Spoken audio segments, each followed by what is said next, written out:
Hello, welcome to the Comic Book Commentary. I'm Bo Leidig, and this week, after realizing that I should have made episodes on the first 3 issues of Youngblood's Strike File before ever starting any episodes on the Super Patriot miniseries, because those 3 issues of Youngblood's Strike File lead directly into the Super Patriot miniseries, and then speed running through those first 3 issues of Youngblood's Strike File for the last 3 months, I can finally get back into the Super Patriot miniseries with Super Patriot number 2. So let's zoom in and take a closer look.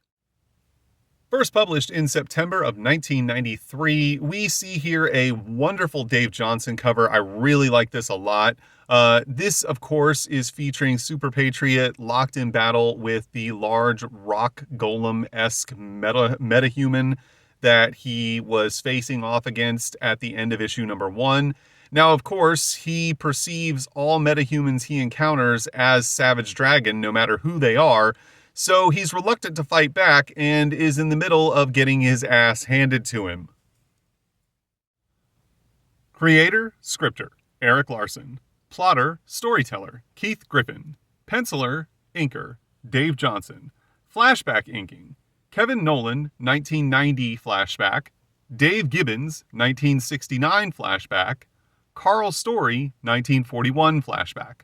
Letterer, Chris Eliopoulos. Colorist, Laverne Kinzierski, I think is how you say that. If I'm wrong, I apologize. Color separations, Digital Chameleon. Editor, Janie Wong.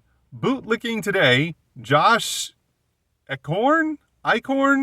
Sorry again if I'm saying that wrong. The story starts off exactly where we left off in issue number 1, with Super Patriot trying to figure out exactly what to do as he believes he's being attacked by the Savage Dragon, despite the fact that it is in fact this large rock golem metahuman monster man who is quite powerful and also quite confident as he taunts Super Patriot while he has him down. The large Rockman continues to taunt Super Patriot as we see a really cool little cutscene of the Rockman as he actually exists, then Super Patriot's face, and then Savage Dragon, which is how Super Patriot perceives the Rockman. And while he won't fight back, he is still concerned with self-preservation as he does evade the attacks of the Rockman. This, of course, infuriates him. By the way, we didn't learn what this Rockman's name was in the previous issue, and we don't learn what it is in this issue either, so I'm just going to have to call him the Rockman. Not in the least bit amused by all of Super Patriot's jumping around, he finally decides to unleash a powerful ground attack, which sends a shockwave underneath the Super Patriot's feet and knocks him to the ground. The Rockman wastes no time in pouncing on top of him, leveling him with several punches, and as he knocks him to the ground, he then grabs his leg and prepares to throw him. The Rockman then hurls Super Patriot through several nearby buildings and then charges toward him to continue his attack. However, Patriot at this point has kind of had enough, so he gets back to his feet and unleashes a barrage of fire at the Rockman, who, despite his incredibly large size and presumably very large and heavy weight, launches himself through the air, dodging the attack, and prepares for another blow that he intends to unleash upon Super Patriot. However, Patriot is able to react to this as he jumps through the air and kicks the Rockman square in the chest. He then grabs a chunk of his chest and rips it clean off to reveal that there's actually a tiny little man inside of the Rockman who is actually the one who is controlling all of this. Super Patriot, however, is not even slowed down slightly by this revelation as he quickly transforms his arm into a gun and plunges it into the hole that he left in the Rockman's chest to try and kill the small man inside. However, this is when Patriot discovers that the little man inside doesn't just generate this Rockman exosuit around him. He can do this with presumably any type of material as he uses all of Super Patriot's arm parts to fill in the hole that Super Patriot created. He then grabs Super Patriot, who is now down to a single arm, and holds him up above his head, preparing to unleash another barrage of relentless attack. The Rockman then smashes Super Patriot into the ground in full view of a CCTV camera, which is broadcasting this signal back to a hideout or base, whichever you prefer, of the Covenant of the Sword, who is monitoring the entire operation. The woman who we saw in the first issue, who is working as a double agent of the Covenant of the Sword and acting as a member of the US government, whose name we also don't know because it's not been stated up until this point, is concerned as she realizes that Patriot is still processing this Rockman as the Savage Dragon and is basically under the impression that the operation is somewhat of a failure, as she tells her team to move in and collect what's left of Patriot before the Rockman destroys him. They then fly in whatever this thing is supposed to be. It looks super cool, but it's also completely ridiculous. I mean, why use a helicopter when you can use this monstrosity? Again, I think it looks super cool. It just looks as though it's completely impractical and would never actually fly. The Rockman realizes that the operation has come to its conclusion as he has Super Patriot handily defeated, and is actually a little bit upset as he wanted to keep going, but unfortunately, he knows that if he disobeys the orders of the Sword and actually kills Patriot, he'll be in very grave trouble. As the craft lands, a group of Covenant officers get out. The CO then immediately begins to give the Rockman an earful. The CO, whose name is Shermie, is not amused, but the Rockman states, "Listen, I was just doing my job." He then throws Super Patriot's body down at their feet. As we can see, all of his limbs have been ripped off at this point. Shermie then states, "Listen, you were supposed to subdue him, not dismantle him." However, the Rockman just states, "Sue me, I'm good at my job and I'm an overachiever." As we see Patriot lying on the ground, he looks over, still seeing the Rockman as the Savage Dragon, as the Rockman continues to taunt him, saying, "Bye-bye, hero, it's been a blast," as Super Patriot loses consciousness.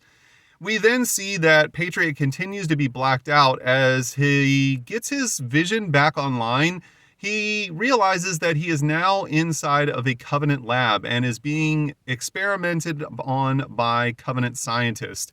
They are working on trying to access his memories and reprogram him to be used as a weapon for their purposes, but also trying to figure out exactly where the problem is that is causing him to see all metahumans as the Savage Dragon. Super Patriot is trying to fight this off, but he is thrown back into all of these flashback memories from his past.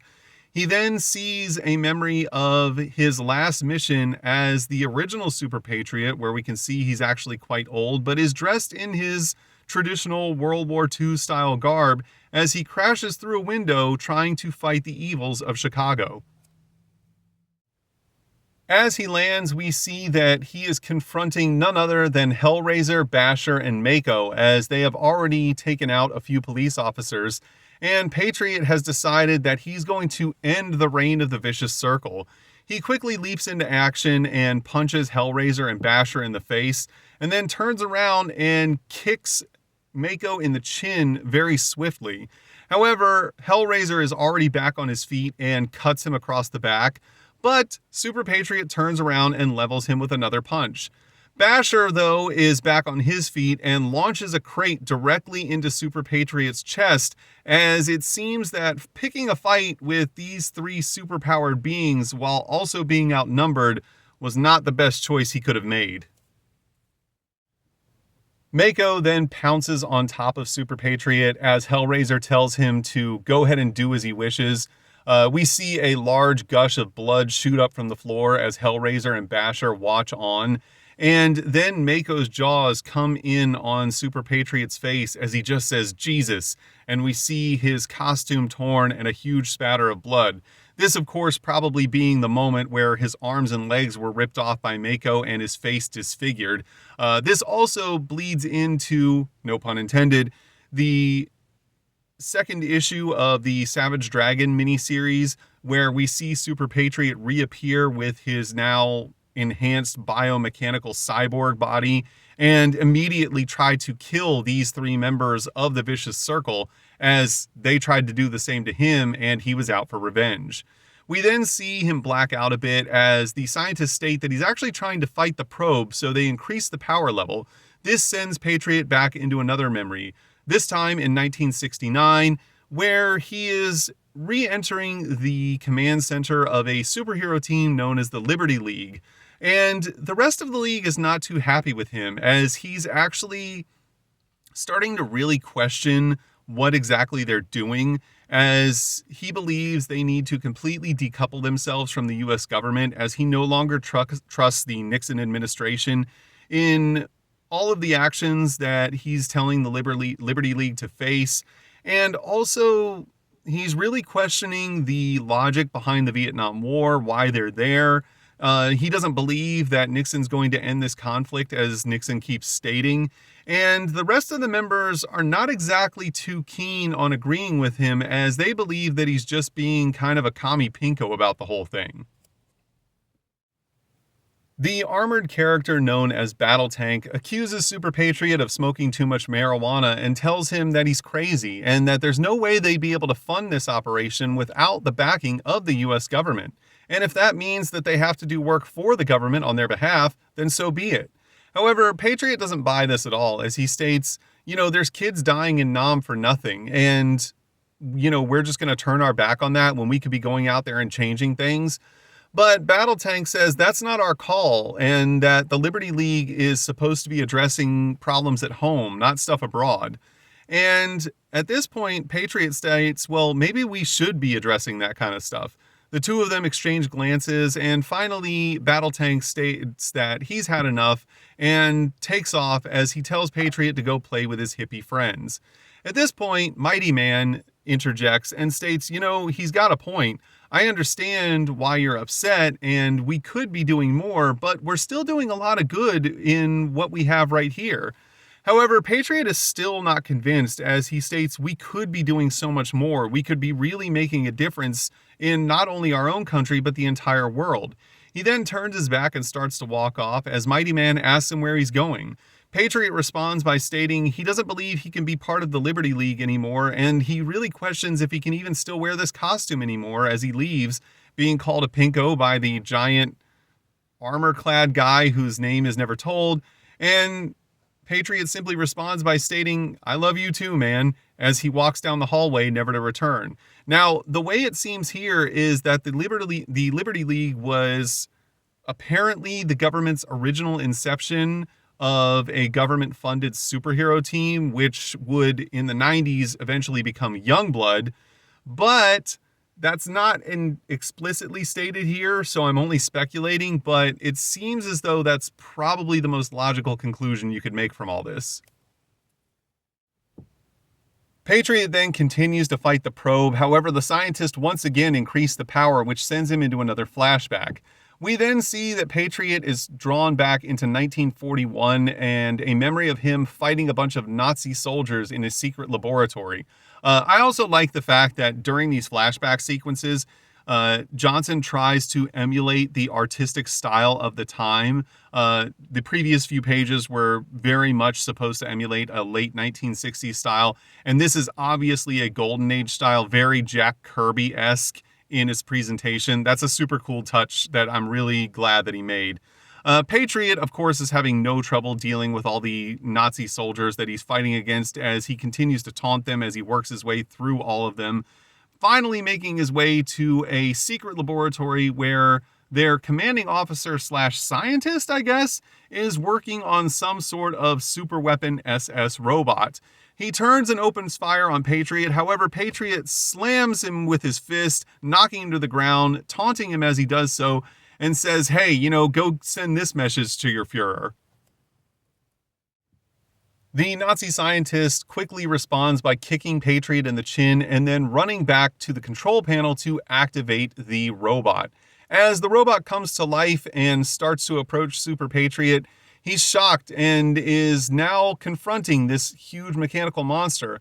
However, at this point, his mind does finally start to succumb to the probe as he begins to see the monster transform into the Savage Dragon, as he does with all the other metahumans that he faces in the future. However, Super Patriot has one last failsafe as he sends an electric trauma surge through the computer and electrifies the scientist. This almost destroys the scientist as well as the computers that they're using to conduct all this research with, and the two men then realize that they should not proceed any farther without a ruling from the Council of the Covenant of the Sword. So they send their findings to the Council and wait to hear back.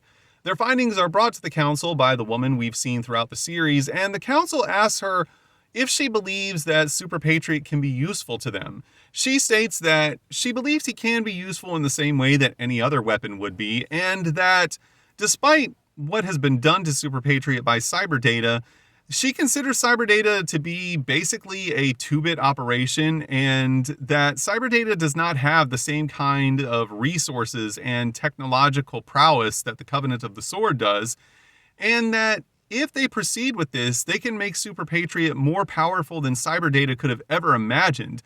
She also believes that they can get past his failsafe and actually reprogram him to completely do all of their bidding. The Council is happy to hear this and asks exactly what she believes they can then do with Super Patriot when he's operational. We are then teleported to the Pentagon, where the special agent who has been investigating all of this and also ordered Super Patriot to assault the island where he fought the Rockman is watching all of the video footage from the island where Super Patriot was defeated. He's then joined by none other than Sentinel from Youngblood, who tells him that watching all of this over and over again on a loop isn't going to change any of it. The man then stands up and states, "Yeah, I can't believe that the Covenant was able to completely override every broadcasting system in the world and release this footage."